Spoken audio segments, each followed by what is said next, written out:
თქვენ მისთვის ხართ რაღაც სტაბილური და სანდო ადამიანი, ვისაც ენდობა, ვის მიმართაც აქვს განცდა, რომ მასზე შეიძლება დაყრდნობა. თქვენ მის ცხოვრებაში წარმოადგენთ მყარ ღირებულებას.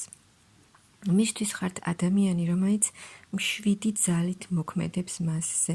მასში იწვევთ შინაგან პატივისცემას, აღტაცებას და ცოტაოდენ შიშაც კი. თითქოს თქვენთან სუსტ მხარეებს ხედავს საკუთარ თავში. მისთვის ასოცირდებით ნოსტალგიასთან, სითბოსთან. თქვენთან თავს უსაფრთხოდ, ბავშვურად გულწრფელად გრძნობს. იხსენებს ისეთ ემოციას თქვენთან დაკავშირებით, რომელიც მის ცხოვრებაში იშვიათია. მისთვის ხართ ის, ვინც არ უნდა რომ დაკარგოს.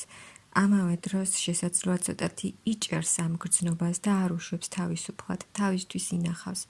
მისთვის ღირებული ხართ, მაგრამ ფრთხილია და ბოლომდე არ იხსნება.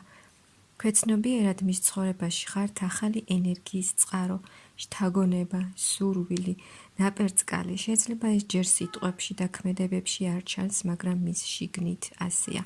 თქვენ მის ცხოვრებაში ხართ როგორც უსაფრთხო ნავსაყუდელი და ნაპერწკალი, რომელიც რაღაცის დაწყებას პირდება.